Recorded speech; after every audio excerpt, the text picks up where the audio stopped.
মাওলানা রইসুদ্দিনের হত্যার প্রতিবাদ এবং জড়িতদের বিচারের দাবিতে ঢাকা চট্টগ্রাম মহাসড়ক অবরোধ করেছেন আহলে সুন্নাত ওয়াল জামায়াতের কর্মীরা। বিক্ষোভকারীদের উপর দফায় দফায় টিয়ারশেল নিক্ষেপ করেছে পুলিশ। এই মুহূর্তে সেখান থেকে আমাদের সাথে সরাসরি যুক্ত হচ্ছেন সহকর্মী মুজিবুল হক। মুজিব, জানাবেন, আহলে সুন্নাত ওয়াল কর্মীরা তো মহানগরের বিভিন্ন পয়েন্ট অবরোধ করেছে, সে সাথে ঢাকা চট্টগ্রাম মহাসড়কে বিক্ষোভ করছে। সার্বিক পরিস্থিতি সব মিলিয়ে কেমন দেখছেন?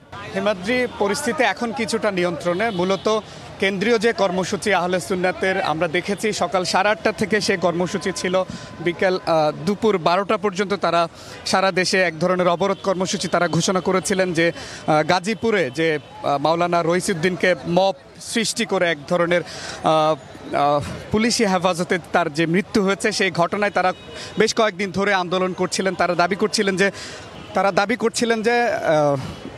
দাবি করছিলেন বিভিন্ন জায়গায় যে তাদের উপর এখনও তারা যে আন্দোলন করছেন সেই জায়গাটিতে পুলিশের অসহযোগিতার তারা কথা বলছেন।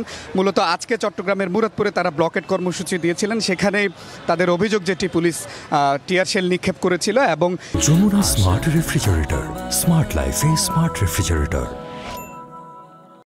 এর বাইরে চট্টগ্রামের ঢাকা চট্টগ্রাম মহাসড়কে সীতাকুণ্ড এলাকায় আমরা দেখেছি যে ঢাকা চট্টগ্রাম মহাসড়ক তারা অবরোধ করে বিক্ষোভ করেছে। এর পাশাপাশি চট্টগ্রামের হাটহাজারিতে চট্টগ্রাম রাঙ্গামাটি খাগড়াছড়ি সড়ক তারা অবরোধ করেছে।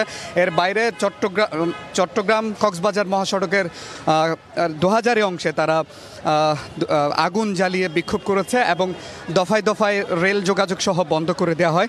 অর্থাৎ তারা যেটি দাবি করছে যে পুলিশ হেফাজতে যেরকম একজন মাওলানা বা আলেমকে হত্যা করা হয়েছে, এটির পরবর্তীতে তারা সেই ঘটনার সাথে যারা জড়িত তাদেরকে দ্রুত আইনের আওতায় আনার জন্য প্রশাসনের যে ধরনের ভূমিকা থাকবার কথা সেটি তারা পাচ্ছেন না, সে অভিযোগ তারা করছেন। মূলত কেন্দ্রীয় কর্মসূচির অংশ হিসেবে 5 দিন ব্যাপী এই বিক্ষোভ বা অবরোধ কর্মসূচি তারা দিয়েছিলেন এবং সেই জায়গাটিতে তারা বারবারই যেটা বলবার চেষ্টা করছেন যে আইনশৃঙ্খলা বাহিনীর যে অসহযোগিতার কথা তারা বলছেন এবং মাওলানা রইসুদ্দিন হত্যাকাণ্ডে যারা সরাসরি জড়িত তাদের আইনের আওতায় আনবার জন্য তারা প্রশাসনের যে হস্তক্ষেপ সেটি তারা সেভাবে ঠিক দেখছেন না।